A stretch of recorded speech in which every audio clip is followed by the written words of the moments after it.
ये पूरा सीरीज़ हम लोग शुरू करने जा रहे हैं ज़ैंगो के बारे में। ज़ैंगो वेब फ्रेमवर्क है पाइथन लैंग्वेज के साथ। अगर आप है ना पाइथन से वेबसाइट डेवलपमेंट करना चाहते हैं तो आपको ज़ैंगो की ज़रूरत पड़ेगी। ज़ैंगो की तरह बहुत सारा और भी फ्रेमवर्क है, जैसे कि फ्लास्क, ये देख सकते हैं आप फ्लास्क। इसका इस्तेमाल हम लोग कर सकते हैं ज़ैंगो की जगह पे। सॉरी, ये फ्लास्क नहीं, ये देखिए, ये भी पाइथन का एक और फ्रेमवर्क है जिसका नाम है फ्लास्क, और फ्लास्क से भी हम लोग पाइथन से वेब डेवलपमेंट कर सकते हैं। तो अगर हम वेब डेवलपमेंट के केस में देखें, जैसे अभी अगर हम गिटहब का स्टैक ओवरफ्लो का सर्वे आया था, स्टैक ओवरफ्लो सर्वे 2024, इस सर्वे के हिसाब से कौन सी टेक्नोलॉजी कहाँ पे है अभी इस साल, ये देखा जा सकता है। ये टेक्नोलॉजी पे क्लिक कर लेते हैं और ये सर्वे हमको बताएगा द मोस्ट टेक्नोलॉजी ऐसा करके। यहाँ पे हम थोड़ा डिटेल में देख सकते हैं। हम फ्रेमवर्क में चले जाते हैं, ये डेटाबेस हो गया, तो वेब फ्रेमवर्क देखो। तो वेब फ्रेमवर्क की बात करें तो ये सारे फ्रेमवर्क पॉपुलर हैं, जिसमें ज़ैंगो 12% का कंट्रीब्यूशन देता है। ज़ैंगो का मामला इसलिए 12% है क्योंकि ज़ैंगो खुद में जो है वो पाइथन लैंग्वेज इस्तेमाल होता है, और हम सब जानते हैं कि वेब डेवलपमेंट में ज़्यादातर लोग सस्ता से सस्ता सर्वर ढूंढते हैं जिसमें जावास्क्रिप्ट का फीचर और फंक्शनलिटी ज़्यादा अच्छा होता है कंपेरेटिवली ज़ैंगो। बट ज़ैंगो की अपनी ही मार्केट है और इसको हम लोग यूज़ करेंगे पाइथन लैंग्वेज के साथ करने में। ज़ैंगो से बनाया हुआ वेब एप्लीकेशन का सबसे बड़ा एडवांटेज ये रहेगा कि आप इसमें पूरा पाइथन का पावर लगा सकते हैं, जैसे एआई, मशीन लर्निंग, ये सारी चीज़ें भी आप वेब डेवलपमेंट में डाल सकते हैं। तो ज़ैंगो इस मामले में काफ़ी सही रहता है। उसके अलावा एक और है फ्लास्क, जिसका इस्तेमाल आप कर सकते हैं, और इसके अलावा है बॉटल पाइथन फ्रेमवर्क, एक और है बोतल नाम है उसका, ठीक है, bottlepy.org। तो ये भी एक और तीसरा फ्रेमवर्क है, बट इतना पॉपुलर नहीं है, देख सकते हैं आप। तो ये पाइथन के कई फ्रेमवर्क्स आते हैं मार्केट में जिसमें ज़ैंगो फ्लास्क ज़्यादा पॉपुलर है, बाकी तो पॉपुलर उतना नहीं है। तो ज़ैंगो को अगर हम यूज़ करना चाहते हैं वेब डेवलपमेंट के तौर पे, तो इस ज़ैंगो को सीखने का तरीका या उसको बनाने का तरीका सब हम आपको बताते हैं। सबसे पहले तो आपके कंप्यूटर में पाइथन इंस्टॉल होना चाहिए। तो पाइथन इंस्टॉल करना है अगर आपको, तो python.org में आना है और यहाँ से पाइथन का इंस्टॉलेशन कर लेना है। मैंने इंस्टॉल कर रखा है, मैं आपको अपना CMD यानी कमांड प्रॉम्प्ट खोल के दिखाता हूँ। कमांड प्रॉम्प्ट CMD, इसमें पाइथन वर्जन चेक करने के लिए आपको लिखना होगा पाइथन डैश वर्जन। तो देखिए 3.12.4 एकदम लेटेस्ट वर्जन है, आप देख सकते हैं यहाँ पे 3.12.5 है बस। तो ये एकदम लेटेस्ट वर्जन मेरे पास पाइथन इंस्टॉल है, और इसी पाइथन इंस्टॉलेशन के बाद हम अपना सारा काम कर सकते हैं। फॉर एग्ज़ाम्पल कि अगर हमको पाइथन का काम करना शुरू करना है तो सबसे पहले ज़ैंगो इंस्टॉल करना सीखना पड़ेगा, ज़ैंगो के प्रोजेक्ट कैसे बनते हैं वो सब जानना पड़ेगा। तो सबसे पहले ज़ैंगो के वेबसाइट पे zengoproject.com पे आ जाएंगे और यहाँ पे गेटिंग स्टार्ट पे क्लिक कर देंगे। पहला जो यहाँ पे स्टेप है वो ये है कि इंस्टॉल ज़ैंगो का यहाँ नीचे लिंक है, ज़ैंगो इंस्टॉलेशन गाइडलाइन, यहाँ पे आप उसको फॉलो कर सकते हैं। पहले वो बता रहा है कि आपको पाइथन इंस्टॉल कर लेना है, जो कि हुआ है। फिर कह रहा है डेटाबेस अगर आपका ज़्यादा बड़ा है तो आपको ये इस तरह का डेटाबेस चाहिए, जो कि मेरे पास MySQL वगैरह भी हो सकता है। तो हम डेटाबेस के तौर पे अभी SQLite ही यूज़ करेंगे, जो ज़ैंगो में बाय डिफ़ॉल्ट आता है। तीसरा जो तरीका वो है इंस्टॉल करना ज़ैंगो को, कैसे है ना हम लोग इंस्टॉल करते हैं, ठीक है। देखिए इंस्टॉल एंड ऑफिशियल रिलीज़ कैसे करेंगे, ये देखिए python-m pip install ज़ैंगो, ये है कमांड जिससे ज़ैंगो मेरे पैकेज के तौर पे इंस्टॉल हो जाएगा, और ये पैकेज के तौर पे हम इंस्टॉल करके आपको दिखाते हैं। इसके और भी कई तरीके हैं जो यहाँ पे दिखाया जा रहा है, हम आपको दिखा देते हैं। देखिए सबसे पहले हम अपना कोई भी जगह पे टर्मिनल ओपन करेंगे, तो हम डेस्कटॉप पे ही कर लेते हैं। आप डेस्कटॉप पे अच्छा से समझ सकते हैं। ओपन इन टर्मिनल, और इसमें लिखेंगे python-m pip इंस्टॉल, और उसके बाद ज़ैंगो। ध्यान रहे डी कैपिटल रहेगा, ठीक है। डी ज़ैंगो नहीं बोलते हैं, ज़ैंगो बोलते हैं, डी साइलेंट हो जाता है। अब ये इंस्टॉलेशन का जो प्रोसेस है इसको होने देते हैं, तब तक ये आगे की चीज़ें देखते हैं। देखिए इंस्टॉलेशन प्रोसेस, तो इससे Django का प्रोजेक्ट, Django का जो पूरा पैकेज आपके कंप्यूटर में इंस्टॉल हो जाएगा। और इसके बाद आगे का चीज़ बहुत सारा काम है अभी, जैसे इंस्टॉलेशन को करने के बाद, पिप के इंस्टॉलेशन से करने के बाद यहाँ पर मैं एक और तरीका इंस्टॉलेशन का, उसको हम लोग बोलते हैं वर्चुअल इन्वायरमेंट। वो हम लोग यहाँ पर दूसरे नंबर पे जो टॉपिक दिख रहा है ये हम लोग कभी और सीखेंगे। बट वो ये वाला तरीका है ये थोड़ा सा आपको लेंदी लगेगा, बट हाँ ये सीखना होगा, ये ज़्यादा अच्छा होता है। तो सक्सेसफुली यहाँ इंस्टॉल्ड हो गया है। अब Django जब सक्सेसफुली इंस्टॉल हो गया है तो डेटाबेस सेटअप करने का स्टेप है। यहाँ पे देखो मॉडल्स एंड डेटाबेसेस, ये सारी चीज़ें। तो नॉर्मली हम लोगों को यहाँ पर देखो, यहाँ पे Django इंस्टॉल हो चुका है। अब हम लोग इसको कैसे शुरू करेंगे, Django डिज़ाइन कैसे करेंगे, वो सारी चीज़ें देखेंगे। तो सबसे पहले क्या करना है कि आपको यहाँ पर कमांड चला लेना है, Django इंस्टॉल कर लेना है, जैसे कि मैंने कर दिया। अब इसके बाद आगे आपको लिखना है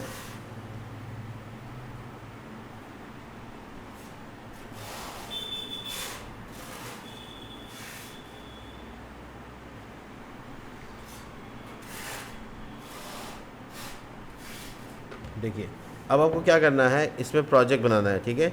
तो हम अपने VS कोड में या डेस्कटॉप पे टर्मिनल खोल के यहाँ लिखेंगे, यहाँ पे प्रोजेक्ट बनाएंगे। तो अब स्टार्ट Django का जो प्रोजेक्ट है, स्टार्ट करने का जो कमांड है, अगर ऐसे लिखें how to start Django project, ठीक है, सिंपली। तो ये आपको एक तरीका बताएगा टर्मिनल में। देखिए Django-admin, प्रोजेक्ट का नाम, स्टार्ट प्रोजेक्ट और प्रोजेक्ट का नाम, ठीक है। बहुत सिंपल सा कमांड है, आप इसको फॉलो करेंगे। देखो Django-admin, उसके बाद स्टार्ट प्रोजेक्ट, प्रोजेक्ट का नाम लिख लेते हैं WebPy, ठीक है। तो WebPy नाम से प्रोजेक्ट हो गया। एंटर मारेंगे, थोड़ी देर वेट करेंगे, एक फ़ोल्डर यहाँ पे बन जाएगा। देखिए कुछ और नहीं करना है, अब बस फोल्डर देखिए यहाँ WebPy बन गया। इसको VS कोड में ओपन कर लेंगे। देखिए Next.js की तरह या Laravel की तरह इसमें हज़ारों तरह का फाइल नहीं बनता है, वो बस एक फ़ोल्डर और एक फ़ाइल बना के देता है। फ़ोल्डर के अंदर कुछ फ़ाइल है, सबके बारे में बात कर लेते हैं। देखिए जितना भी हम लोग सेटिंग वाला काम करेंगे इसको manage.py में करेंगे, यानी अभी manage.py में कोई छेड़छाड़ नहीं करने की ज़रूरत है, ये पहले से ही बना हुआ कोड है पाइथन का, ठीक है। इसके बाद web.py में क्या क्या है, ये INIT जो लगाते हैं ये एक्चुअली लगाते हैं हम लोग इसलिए ताकि ये वाला फ़ोल्डर पैकेज बन जाए। पाइथन में ऐसा पॉसिबल है। ASGI का मतलब होता है active server gateway interface. Settings जो भी करेंगे वो setting.py में करेंगे, पहले से कुछ सेटिंग्स साथ में आते हैं। और URL में हम लोग राउट बनाते हैं, हर एक पेज के लिए एक अलग राउट बनेगा। और WSGI का मतलब होता है वेब सर्वर गेटवे इंटरफेस। इन सब से आपको काम नहीं है, आपको काम है सेटिंग का, URL का, इसके अलावा अभी कोई काम नहीं है। तो मोटे मोटे तौर पे आपका ये प्रोजेक्ट यहाँ पे इंस्टॉल हो गया। अब आप अपना टर्मिनल पे इसको स्टार्ट कर सकते हैं। स्टार्ट करने के लिए आपको देखिए, आप अपना प्रोजेक्ट स्टार्ट कर सकते हैं। क्रिएट करने का तरीका यहाँ पे दिखाया मैंने आपको। यहाँ पे जो फोल्डर्स आ रहे हैं वो एकदम ऐसे ही आते हैं। मान लो मेरा प्रोजेक्ट का नाम है माई साइट, तो आपका एक फ़ोल्डर माई साइट है, उसके अंदर में फिर फोल्डर बनता है माई साइट, जिसमें ये 5 फाइल और बाहर में manage.py। जैसा कि मैंने आपको बताया, आउटर साइड का जो कंटेनर नाम है वो कोई भी नाम हो सकता है, Django के नाम से उसका कोई मतलब नहीं है। फॉर एग्जांपल ये जो माई साइट लिखा हुआ फोल्डर है इसका नाम तुम बदल भी सकते हो, बट अंदर वाला जो माई साइट है ये आपके प्रोजेक्ट का नाम है, ये इंपॉर्टेंट होता है। manage.py क्या है, एक command line utility that let you interact with this Django project in a various वे। ये यहाँ पे सारा कुछ मैनेज करता है। इसके अलावा उसके अंदर का जो फोल्डर है that is the actual package of your project. अंदर वाला जो प्रोजेक्ट होता है, जैसे एग्जांपल के तौर पे यहाँ पे देखो ये web.py जो है ये आपका एक्चुअल फोल्डर है, प्रोजेक्ट फोल्डर है। ये जो बाहर में जो web.py लिखा हुआ है इसको आप बदल भी सकते हैं, यानी नाम चेंज कर सकते हैं। इसी तरीके से ये INIT एक एम्प्टी फाइल बनता है जो कि कंसीडर कराता है पाइथन पैकेज। setting.py आपको बताता है कि कैसे कॉन्फ़िगर करना है प्रोजेक्ट। url.py आपको बताता है कि URL कौन कौन सा होगा। और ASGI और WSGI, इसका आपको कोई काम नहीं है, ये डिप्लॉय करने के लिए काम आता है। अब आपको अपना प्रोजेक्ट रन कराना है तो क्या लिखेंगे, पाइथन manage.py रन सर्वर। अब आपको यहाँ पे कमांड दिखाते हैं, देखिए ये यहाँ पे पाइथन और उसके बाद manage.py, वही फाइल का नाम जो वहाँ पे है, और रन सर्वर। इसके थोड़ी देर वेट करेंगे तो आपको यहाँ पर देखिए यहाँ पे एक एरर भी आता है, वो एरर को अभी आपको इग्नोर कर देना है। आपको यहाँ पे URL मिल रहा है, आप इसको खोल सकते हैं। URL खोलने के बाद आपको देखिए यहाँ Django का होम फोल्डर और ये सक्सेसफुली का मैसेज, दोनों सब कुछ सामने आ रहा है, ठीक है। अगर आप अपनी शुरुआत करना चाहते हैं तो बस सिंपली आप प्रोजेक्ट बना सकते हैं। इसमें देखिए जैसे मैंने रन किया, एक फ़ाइल और बन गया जो कि SQLite का फ़ाइल है, यानी इसमें SQLite डेटाबेस इस्तेमाल होगा। अब आप देख सकते हैं थोड़ा नीचे आने के बाद कैसे हम लोग इसके अंदर में मल्टीपल एप्लीकेशंस और बहुत सारे अलग अलग वर्क कर सकते हैं। तो सबसे पहले एक बहुत सिंपल सा तरीका बता दें आपको कि अगर आप यहाँ पर अपना पेज बनाना चाहते हैं, यानी कि जैसे मान लो मैंने हेलो वर्ल्ड बनाना है, तो आपको अंदर वाला फोल्डर के में एक views.py नाम का फ़ाइल बनाना है, views.py नाम से। views.py नाम का जो फाइल बनेगा, जैसे यहाँ पे देखो ये बनाया गया views.py फाइल। views.py के फाइल के अंदर में आपको अपने सारे के सारे, मतलब बेसिकली आपके जितने भी वर्क हैं उसके अंदर में फंक्शंस के तौर पे बना सकते हैं, और जो फंक्शंस के तौर पे आप बनाएंगे वो आपका प्रोजेक्ट डिज़ाइन करेगा। मतलब बेसिकली हर पेज को आप वहाँ पे डिस्कस करेंगे। मैं आपको दिखा देता हूँ कैसे करना है।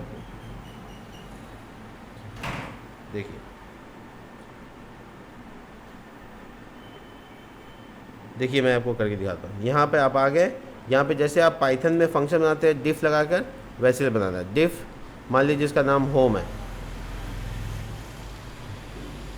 होम रिक्वेस्ट और रिस्पांस आप दोनों चीज़ पास कर सकते हैं। अगर आप चाहिए तो रिक्वेस्ट पास कर सकते हैं, जो कि अभी ज़रूरी है या नहीं है उसका रिटर्न। अब मान लो HTTP रिस्पांस रिटर्न करना है, REQ, और उसके बाद आप यहाँ पे H1 टैग में हेलो वर्ल्ड, ठीक है। अगर आपको पाइथन से सपोर्ट चाहिए, एक्सटेंशन डाउनलोड करना पड़ेगा आपको। आप यहाँ लिखिए Django स्निपेट। तो देखो Django से रिलेटेड बहुत सारा स्निपेट आ गया, जिसको आप इंस्टॉल कर सकते हो, जो आपको बहुत ज़्यादा मदद करेगा आपके प्रोजेक्ट को करने में। तो एक दो सब नहीं, एक दो कर लीजिए जो आपको अच्छा लगेगा, जिसमें आपका काम हो जाए। देखिए जैसे एग्जांपल के तौर पे HTTP रिस्पांस जो है ये आप इंपोर्ट कर सकते हैं, अगर आपका अच्छा सा एक्सटेंशन आ जाए।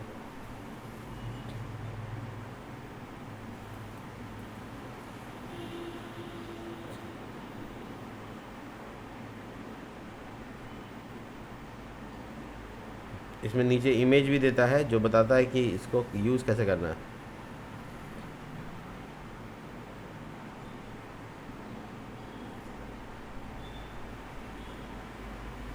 और स्निपेट का तरीका देखिए, अगर आपको कोई चीज़ इंपोर्ट करना है तो आई लिखना है, HTTP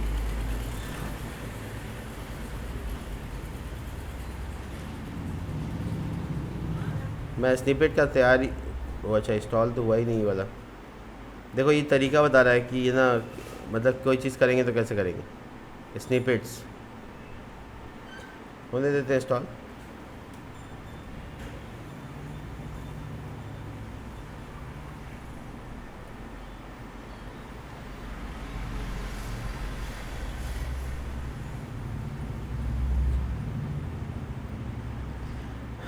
चलिए, तो यहाँ पर इस सब डॉक्यूमेंटेशन का पेज है जहाँ पे डिटेल में बात होता है कि क्या करना है, कैसे करना है, वगैरह वगैरह। तो आपको यहाँ पे भी फ़िलहाल परेशान नहीं होना है, बस आपको सिंपली हेलो वर्ल्ड दिखाता हूँ मैं करके कैसे हेलो वर्ल्ड काम करता है, ठीक है। कोई दिक्कत नहीं है, मैं बस इसके स्टेप्स को ले लेता हूँ।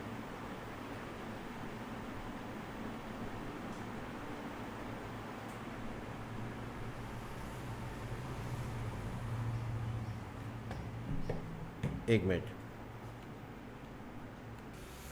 तो आपको पहले क्या करना है, अपने फंक्शंस में HTTP रिस्पॉन्स को यूज़ करना है। एग्जैक्टली आपको पहले इंपोर्ट करना पड़ेगा इस तरीके से। देखो मैं करके दिखा देता हूँ। यहाँ पे HTTP रिस्पॉन्स ये आपका फंक्शन है, लेकिन ये इंपोर्ट नहीं हुआ, देखिए ध्यान से। तो ये इंपोर्ट कहाँ से होगा, ऊपर में आपको एक लाइन लिखना है इंपोर्ट का, वो है फ्रॉम, और उसके बाद लिखेगा Django.http import HTTP रिस्पॉन्स। ये देखिए पूरा हिंट आता है, तो आप आराम से इसको यूज़ कर सकते हैं। तो ये जगह है, ये पैकेज अवेलेबल इस जगह पे है, आपको बस इंपोर्ट करना है और रिटर्न कर देना है। तो रिटर्न करने में यहाँ पर हम लोग जो रिक्वेस्ट की ज़रूरत है नहीं, तो बस है फर्स्ट पैरामीटर, ये आपका फंक्शन बन गया जिसमें आप आउटपुट क्या दे रहे हो, हेलो वर्ल्ड दे रहे हो। बस सिंपल सा चीज़ है। इसके बाद आप उसका URL में जनरेशन करेंगे। URL में जनरेशन मतलब यहाँ URL में आएंगे, और ये जो ऊपर में कमेंट लिखा हुआ है ये आप हटा सकते हैं, कोई इशू नहीं है। पाइथन लैंग्वेज सबसे ज़्यादा साफ़ सुथरा लैंग्वेज होता है, इसका फ़ायदा पूरा उठा सकते हैं आप, ठीक है। और यहाँ पर आप इंपोर्ट करेंगे अपना व्यू। तो व्यू को इंपोर्ट करने का तरीका सिंपल है, फ्रॉम, ठीक है, उसका दिस व्यू इंपोर्ट, और उसका नाम क्या रखा था आपने, होम। ये जो फंक्शन का नाम रखा था यहाँ पे, ये फंक्शन का नाम। तो फ्रॉम डॉट व्यू का मतलब इसी फोल्डर में जो व्यू नाम का फोल्डर है उसको में से किसका इंपोर्ट करो, तो होम को इंपोर्ट करो। हम यहाँ पे होम डॉट होम, ये सिंपल सा तरीका। अब आपका जो है ना पैकेज, आप देखिए आपका रन होना चाहिए, कोई एरर नहीं आना चाहिए। देखिए कोई एरर तो नहीं दिख रहा है। अब होम पेज को देखते हैं, यहाँ पर हमको कह रहा है कि अच्छा स्लैश नहीं लिखना है, होम पेज के लिए आप ब्लैंक छोड़ेंगे। देखिए रिफ़्रेश करिए इसको, हेलो वर्ल्ड। तो ये आपका फर्स्ट पेज है जो आपको यहाँ डिज़ाइन करके दिया गया है। फर्स्ट पेज है इसलिए आपको हम ऐसे बता रहे हैं। एक और पेज बना के दिखाते हैं। देखिए सिंपली आपको एक और डिव बनाना है, मान लो अबाउट, और REQ रिक्वेस्ट के लिए पास करना है, return same cheese about page कर देते हैं, ठीक है। एक और पेज बनाते हैं कॉन्टैक्ट के लिए, कॉन्टैक्ट रिक्वेस्ट, और ये देखिए इसमें रिटर्न कॉन्टैक्ट पेज।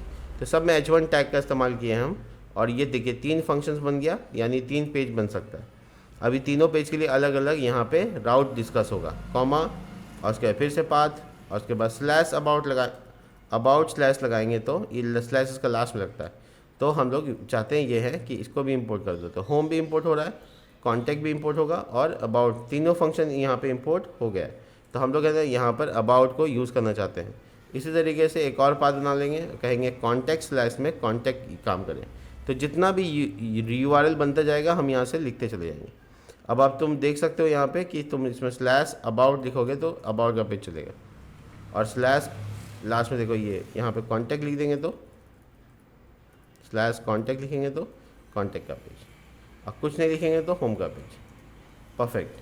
तो देखो कुछ ना लिखने पर होम काम करेगा, स्लैश अबाउट लिखने पर स्लैश अबाउट काम करेगा, कॉन्टैक्ट लिखने पर कॉन्टैक्ट काम करेगा। ये बहुत सिंपल और सबसे आसान मैकेनिज्म है जिसमें हम लोग यहाँ पे पाथ बना सकते हैं, और जितना चाहो उतना बना सकते हैं। जितना चाहो यहाँ पे फोल्डर मतलब यहाँ पे फंक्शन बढ़ते जाएगा और तुम्हारा यहाँ पे रिटर्निंग होता जाएगा। इसके अलावा हम लोग चाहें तो HTML का पूरा पेज भी बना सकते हैं।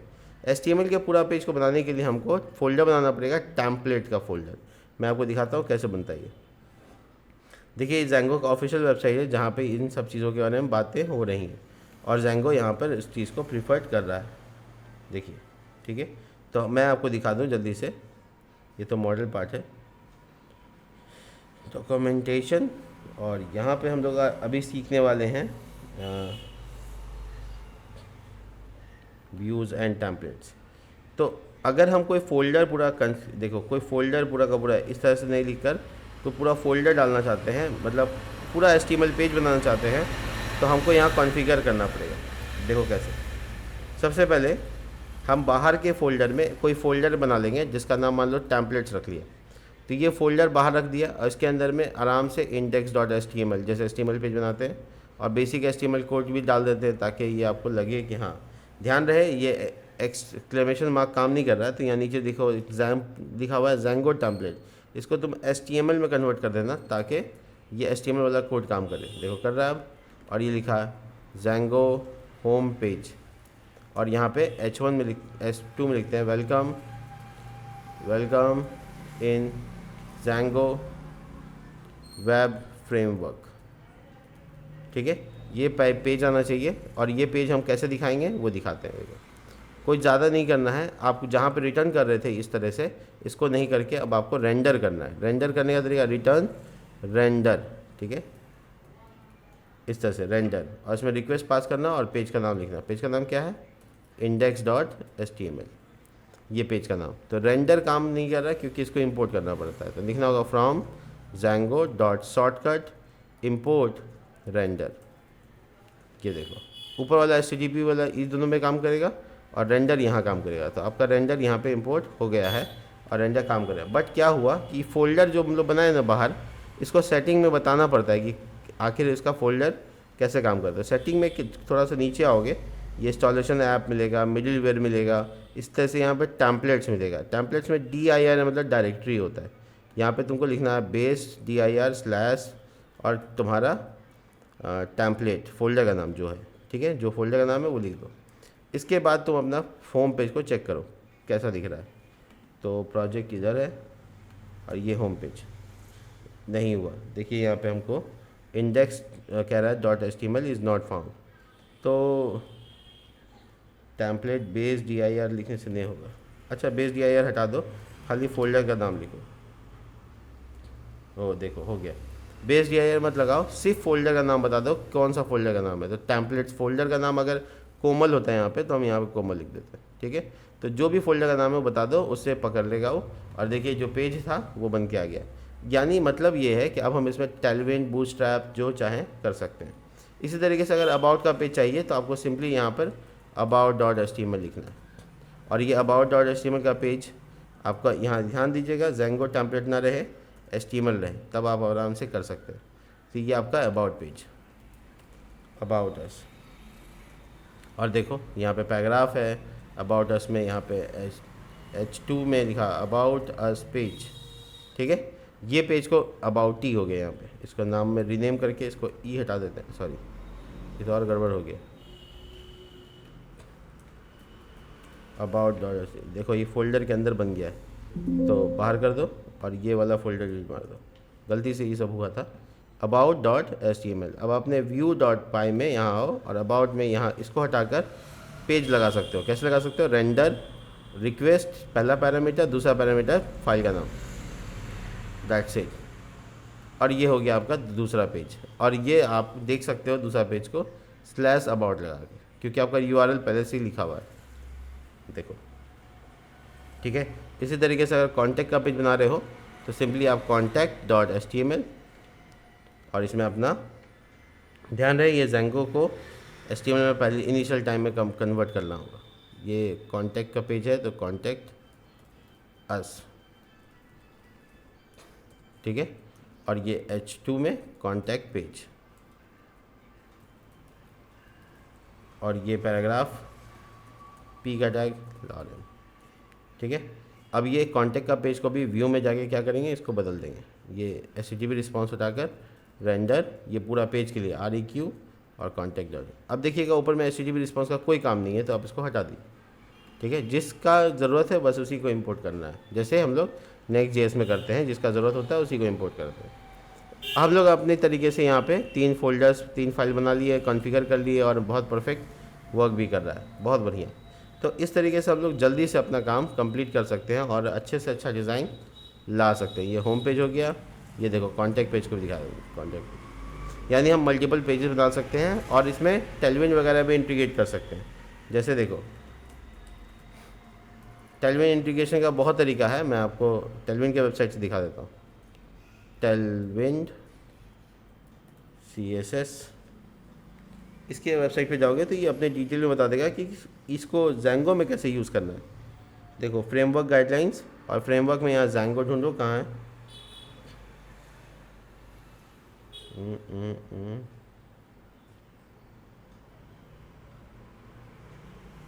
Django नहीं दिख रहा है। पार्सल रिमिक्स, कोई बात नहीं, आप आराम से CDN से कर सकते हैं। तो प्ले CDN पे गए और यहाँ पर स्क्रिप्ट पे क्लिक कर दिए। आप आराम से स्क्रिप्ट को पेस्ट कर लिए जैसे करते हैं, और आप पूरा का पूरा कोड नेम बार वगैरह बनाना है बना लो।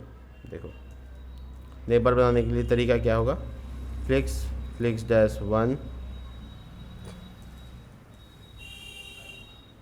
ये ज़ैंगो टेम्पलेट से चेंज कर देना, नहीं तो स्निपेट काम नहीं करेगा। देखो अब कर रहा है, BG डैश टिल 600 और PX 10 और PY 5। तो ये बेसिकली हम लोगों ने अभी टेक्स्ट डैश वाइट, ये हम लोगों ने हेडर बनाया है किस पेज में, इंडेक्स पेज में यानी होम पेज पे। चलो देखते हैं होम पेज पे दिख रहा है कि नहीं। ये देखो आ गया। तो आप ज़ैंगो पूरी तरह से यहाँ पे टेलविन को यूज़ कर सकते हैं और आपका टेलविन काम करेगा। तो ये है आज का वीडियो और इसमें हम सिखा रहे हैं आपको कि कैसे इंस्टॉलेशन करना है, कैसे आपको अपना view.py फाइल बनाना है, कैसे उस फाइल के साथ टेम्पलेट को इंटीग्रेट करना है सेटिंग में जाकर। सेटिंग में आपको फ़ोल्डर बनाना मैंडेटरी है, नहीं बिना फ़ोल्डर बताइएगा तो टेम्पलेट एरर देगा। ठीक है, तो मिलते हैं नेक्स्ट वीडियो में, तब तक के लिए बाय।